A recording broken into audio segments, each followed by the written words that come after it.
आप सभी को धन्यवाद और इसरा का विशेष रूप से धन्यवाद कि उन्होंने हमें एक प्लेटफॉर्म दिया नेशनल लेवल पे और हमारी बात रखने का अवसर दिया। साथ में जितने जो एनजीओ उपस्थित हुए हैं उन सबका भी स्वागत है।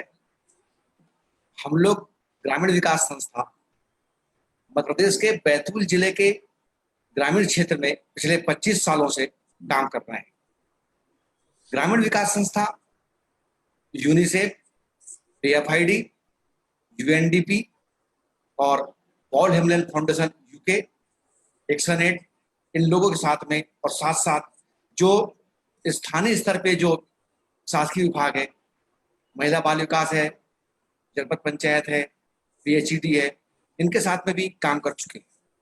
साथ में हम लोग जो है ग्रामीण विकास संस्था उन कम्युनिटी के लिए काम करती है जो वंचित और कमजोर वर्ग है और विशेष रूप से महिलाएं जो अपने अधिकार के लिए घर से निकलती नहीं थी, पलायन करती है और कोविड आने के पहले जिस तरह से वो अपने हक और अधिकार के लिए प्रयास करती थी और साथ में हम ग्रामीण विकास संस्था ने जो एक पहल प्रयास किया कि स्थानीय स्तर पर ही हमारे महिलाओं को, वहां के वंचितों को, कमजोर को, युवाओं को रोजगार उपलब्ध हो और वो रोजगार उनकी आवश्यकता के अनुसार किस तरह से उपलब्ध हो।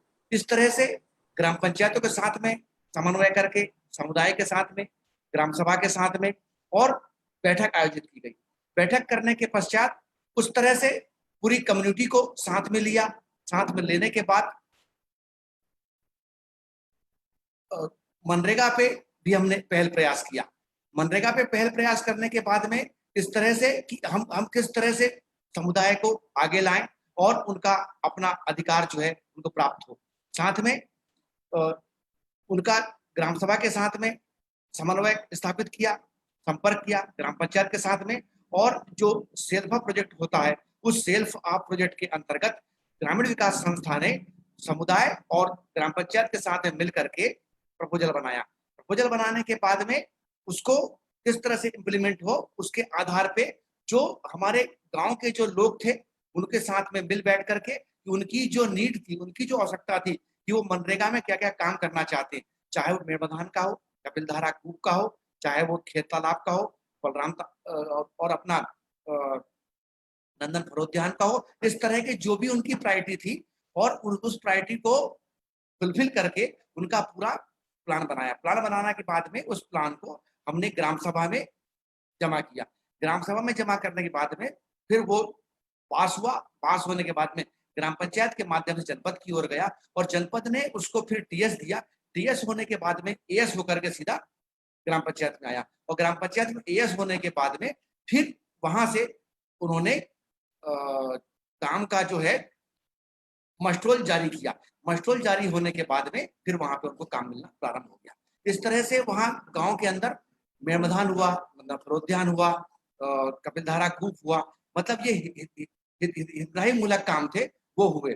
उसके बाद में जो जिस तरह से उनकी आमदनी जो है, पहले की आमदनी जो थी हमारे समुदाय की, हमारे गांव के लोगों की, ग्रामीणों की, वो आमदनी पे कमी थी। लेकिन जिस तरह से उनको सिंचाई के लिए सुविधा प्राप्त हुई, वहां पर उनको सिंचाई के लिए कृषि विभाग से जुड़वाया गया कि उनको स्प्रिंकलर दिलवा दिया गया, तो उससे उनको उस तरह से जो आमदनी जो धीरे धीरे प्राप्त होते रही, उसके बाद में वो उनका स्तर जो है थोड़ा सा अच्छा बढ़ने लगा, लोगों में विश्वास बढ़ने लगा। साथ में फिर हमने ग्रामीण विकास संस्था ने एक पहल प्रयास किया कि वो जो कृषि से जैसे दलहन है, तिलहन है, खाद्यान्न है, इससे तो रोज पैसा नहीं आता है, लेकिन हमारे ग्रामीण क्षेत्र के जो लोग हैं उनको रोज पैसा कैसे आएगा। रोज पैसा जो है हमारे ग्रामीण क्षेत्र को वो सब्जियों से आएगा, बागवानी से आएगा, फलों से आएगा।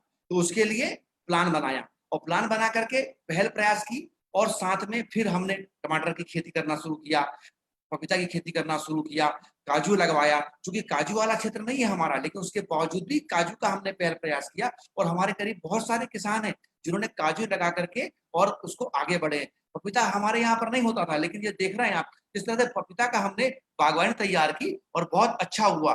साथ में हमारे जो किसान है वो टमाटर है, मिर्च है, बैगन है, धनिया है, ये भी लगाना प्रारंभ कर दिया।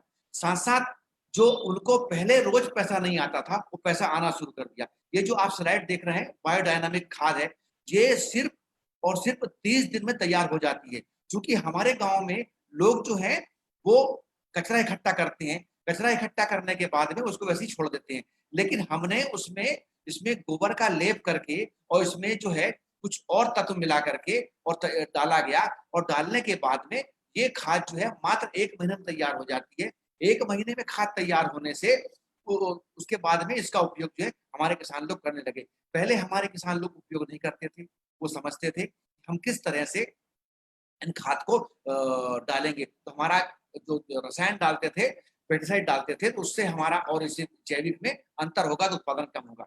लेकिन उनका विश्वास बढ़ा और उन्होंने जो है वो किया। और फिर जो है हमने यहाँ पर जो है ये ब्रह्मास्त्र का बनाया गया कि जो जिस तरह से हमारे यहाँ पे खेतों में कीट पतंगे, पीला मोजक और अन्य तरह की जो बीमारियां आती थी उसको नियंत्रित करने के लिए ये आसमान विधि है। इसमें जो है सीताफल है, जाम है और गौमूत्र है और गुड़ है, ये सब चीज डाल करके अलग अलग तरीके से इसको 7 दिन तक के इसको रखा, और रखने के बाद में फिर इसका अपना ब्रह्मास्त्र बनाया गया। और ब्रह्मास्त्र को जो है हम फसल उगने के 21 दिन बाद में शुरू करते हैं, और शुरू करने के बाद में फिर उसमें डालना शुरू कर देते हैं।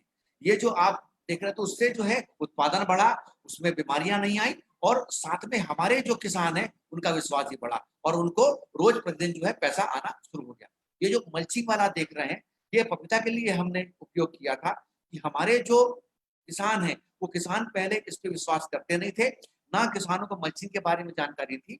और जब किसानों को विश्वास हुआ कि हम आधुनिक कृषि भी कर सकते हैं, कि किस तरह से हमारी कृषि में उनको बढ़ोतरी हो, और नई नई तकनीक को जो है पुरानी जो पारंपरिक जो खेती है उस खेती के माध्यम से हम नई तकनीक को अपनाएंगे, और तकनीक को अपना के हम अपनी आय को दोगुनी करेंगे, 4 गुना करेंगे, 100% भी कर सकते हैं।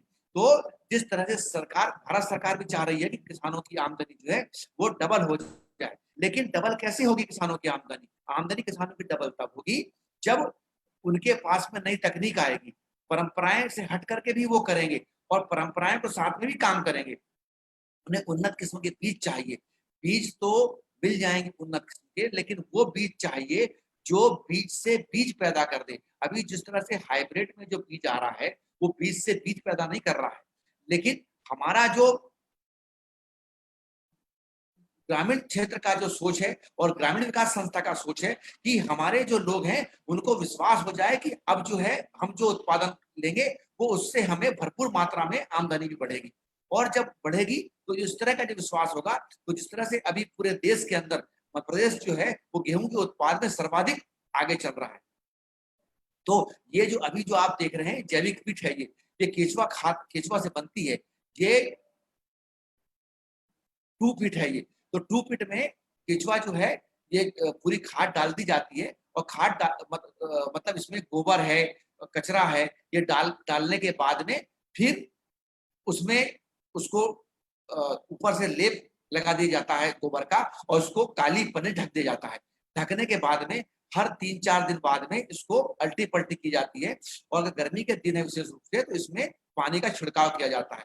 वरना ठंड में और बरसात में तो सप्ताह में एक बार अगर यदि जरूरत पड़ती है तो उस पानी छिड़काव करती है। तो ये खाद जो है हमारी ये 60 दिन में रेडी हो जाती है, और उसके बाद में इससे भी उसको किसानों को हमारी खेती को जो है भरपूर मात्रा में पैदावार मिलती है। ये कृषि विभाग से हमने जो समूह बनाया था उसमें समूह बनाने के बाद में जुड़ाव करवाया। जुड़ाव करवा के हमारे जो किसान हैं उन किसानों को हमने स्प्रे की टंकी जो है निःशुल्क उपलब्ध करवाई। और ये किसान जो है इसमें स्प्रे करवाने के बाद में जो भी फसलें लगाएंगे तो उसके 21 दिन के बाद में उनको स्प्रे करना जरूरी है। स्प्रे करेंगे तो उनको मौजक है, कीट पतंगे हैं, कीड़े हैं, ये इस तरह की कोई भी चीजें जो है नहीं आएगी। और हमारे किसान जो है वो हर तरह से इसका उपयोग कर रहे हैं, और उनके यहाँ पर अभी लागत में कमी आई है, और लागत में कमी आने के साथ साथ उनकी आर्थिक स्थिति बहुत मजबूत हुई है, अच्छी हुई है। और उनको देख करके बाकी जो पड़ोसी किसान है, बाकी गांव के जो किसान है, वो सारे मिलकर भी इस तरह का अपनाना शुरू कर दिया है। ये ग्रामीण विकास संस्था के माध्यम से ही हमने नर्सरी तैयार की थी। इसमें कद्दू है, साथ में करेला है, लौकी है, गिलकी है, खीरा है, इस तरह की बीजों का उपचार करके और नर्सरी बनाई, और नर्सरी बना करके हमने किसानों को उपलब्ध करवाया। किसानों को इतना अच्छा अवसर मिला कि और किसानों ने लगाना शुरू कर दिया। हमारे यहाँ पर पहले बागवानी का नहीं होता था। हमारे किसान भी बहुत कम मात्रा में सब्जियों का उपयोग करते थे, और साथ में कुपोषण का भी बहुत ज़्यादा प्रभाव था। लेकिन इस तरह से जो है मोटा अनाज भी उन्होंने खाना फिर पुनः शुरू कर दिया है, सब्जियाँ खाना शुरू कर दिया है। हमारे किसान जो हैं, अब जो है रोज़ सब्जियाँ बेच रहे हैं, सब्जियाँ बेच रहे हैं। और अभी जो कोविड जो आया, कोविड के कारण लॉकडाउन था, लॉकडाउन में पूरा मार्केट बंद था, लेकिन हमारे जो किसान हैं, इनके पास जो सब्जी थी, वो सब्जी से रोज-रोज लोग बेचने लगे। और साथ में गाँव के अंदर, शहर के जो लोग हैं, वो गाँव में जा-जा करके जो हमारे किसान थे, उनसे सब्जियाँ लेने लगे। और जबकि हमारे किसान को ये डर था कि ये कोविड के कारण हमारी लगी वाली जो फसल है, ये बर्बाद हो जाएगी, आर्थिक नुकसान होगा, उसको लेगा नहीं। लेकिन प्रचार प्रसार इतना अधिक था कि हमारे जो किसान हैं, उनके पास में अन्य गाँव के, आस-पड़ोस के गाँव के, शहरों के लोग जा-जा करके रोज़ सब्जियाँ लेने लगे। और सब्जियाँ लेने से वहाँ पर उनकी इतनी अच्छी आमदनी बढ़ी कि अभी भी कुछ-कुछ जगह लॉकडाउन होता है। अभी भी हमारे यहाँ पर 5 दिन का लॉकडाउन है। तो उसके बाद में सब्जियाँ लेने के लिए लोग बहुत अच्छा मतलब सहयोग कर रहे हैं, और उनकी आमदनी बढ़ने लगी है। साथ में अभी ये जो आप चित्र देख रहे हैं, ये मनरेगा के तहत में जो काम हुआ है, और इससे जो जिस तरह का जो अभी गर्मी के दिनों में उनका काम मिला था, काम चला है और बढ़िया काम हुआ है। अब आप साइड में जो देख रहे हैं फसल, ये चने की फसल है। तो चने में भी ये जो कूप जो है, कूप खुदने के बाद में इसमें अच्छा जल निकला सिंचाई के लिए, और वो जो है किसान भी बहुत खुश हो गए। आस-पास जो पहाड़ देख रहे हैं, ये पूरा जंगल वाला क्षेत्र है हमारा, जिसको सतपुड़ा की पहाड़ियाँ कहते हैं। और यहाँ पर जो है अब हमारे किसान जो हैं, उनको बढ़िया खेत तालाब हो गया है, और भरपूर मात्रा में पानी हो गया है, सिंचाई की सुविधाएँ बढ़ने लगी है, और किसान जो है बढ़िया खुश हो गए हैं। ये जो आप जो चित्र देख रहे हैं, ये सब्जियों के मिनी किट के हैं, इसमें करेला है, लौकी है, कद्दू है, गिलकी है, तोरई है, बैंगन है। तो ये इनको दिलवाया गया, और किसान जो है दिन पर दिन रोज जो है अब उनका विश्वास बढ़ा है।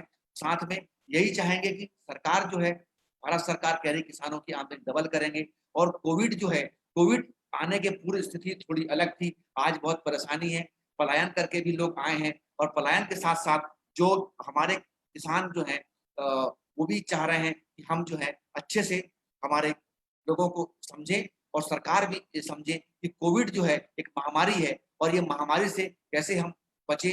पलायन भी जो है बहुत सारे लोग हमारे यहाँ करते हैं, लेकिन कोविड के आने के बाद लोगों ने कहा कि हमें स्थानीय स्तर पर ही रोजगार उपलब्ध हो, तो हम कृषि को ही अपना मुख्य जो है फ़ोकस कर रहे हैं कि कृषि ही हमारे क्षेत्र में चूँकि हमारे यहाँ पर कोई फैक्ट्रियाँ नहीं है, कोई कंपनियाँ नहीं है, कोई और रोजगार के अवसर नहीं है, लेकिन हमारे यहाँ सिर्फ़ और सिर्फ़ कृषि का ही है। तो कृषि के साथ-साथ बागवानी ही हमारे यहाँ ऐसा अवसर है, जिससे कि हम अपनी फसल, अपनी पैदावार को बढ़ा लें, और हमारे किसान को आगे उन्नत बनाएँ, और नई-नई तकनीक से जो हमारी पुरानी परंपराएँ हैं, उसको हम किस तरह से आगे लेकर के चलेंगे, और आगे लेकर के चलने के बाद में जो हमारे यहाँ पर उनकी आर्थिक स्थिति में बदलाव आएगा। विशेष रूप से जो हमारी महिलाएँ हैं, जो घर से बाहर नहीं निकलती थी, और ना कुछ उनके पास में आमदनी का ज़रिया था, लेकिन महिलाओं ने भी बागवानी लगा कर के वो छोटे-छोटे जो हमारे हाट बाज़ार लगते हैं, आस-पड़ोस में, शहरों में, वहाँ जा-जा कर के बेचने लगी है। परिवार से भी उनको छूट मिली कि आप जाकर बेचिए, और आमदनी बढ़ने लगी है। घर परिवार के लोग भी सपोर्ट करने लगे हैं। इस तरह से जो लोग सपोर्ट करने लगे, उस उनमें महिलाओं में जो उत्साह बढ़ा है, और उत्साह इतना बढ़ा है कि महिलाएँ जो है निश्चिंत होकर के सब्जियाँ बेचने लगी है, वो खुद आकर के काम करने लगी है। कि वरना पहले तो पुरुष लोग ही बहुत ज़्यादा मात्रा में महिलाओं को आगे नहीं आना देना चाहते थे, ना ग्राम सभा महिलाएँ जाती थी हमारी। लेकिन आज की स्थिति में महिलाएँ जो है ग्राम सभा में जाने लगी है, आधिकारिक कर्मचारियों के साथ बात करने लगी है, साथ में जो योजनाएँ शासन की आती है, उन योजनाओं में भी बढ़-चढ़ कर हिस्सा लेती है, और साथ में पूरा विश्वास करती है कि हम किस तरह से हमारे यहाँ पर प्रयास करें, पहल करें कि हमारी जो महिलाएँ हैं, वंचित और कमज़ोर वर्ग के लोग हैं और आर्थिक स्थिति बहुत कमज़ोर है, लेकिन दिन पर दिन जो स्थिति में बदलाव आ रहा है और विशेष रूप से बदलाव वो आ रहा है कि महिलाएँ जो है खुद आत्मनिर्भर होने लगी है।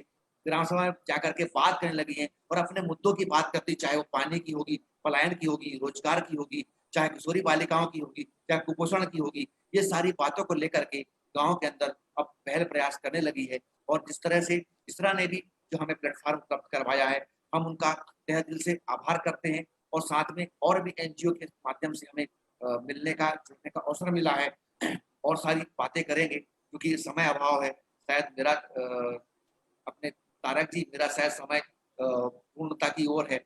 मैं आप सबका पुनः इसरा का भी धन्यवाद करता हूँ और यदि और अवसर मिलेगा, प्लेटफ़ॉर्म मिलेगा तो निश्चित और बहुत सारी बातें करेंगे और साथ में एक चीज़ और जोड़ना चाहूँगा कि जिस तरह से जो बी कीपिंग का है, हनी मधुमक्खी का है, ये भी थोड़ा-सा पहल प्रयास करेंगे और आपके साथ में मिल कर के और जो हमारे एनजीओ साथी हैं, कि वो भी किस तरह से देश के अंदर जो इसरा जो प्लेटफ़ॉर्म उपलब्ध करा रही है, तो देश के अंदर में हम ग्रामीण क्षेत्र के जो एनजीओ हैं, अलग-अलग माध्यम से और नई-नई तकनीक के माध्यम से आपके साथ मिल कर के देश के अंदर ये पहल करने का प्रयास करेंगे इसरा के माध्यम से पूरे और विशेष रूप से सरकार को कि ये जो ग्रास रूट लेवल के जो एनजीओ है, इसरा जिस तरह से सपोर्ट कर रहा है और इसरा जो आगे आ रहा है, उसको मिल करके हम कैसे हमारे वंचित और कमज़ोर वर्गों की बुनियादी आवश्यकताओं को पूरा करें और उनके जो नीड है, उसको बढ़ाने के लिए सरकार, इसरा और एनजीओ के माध्यम से हम कम्युनिटी को पहल प्रयास करें। धन्यवाद।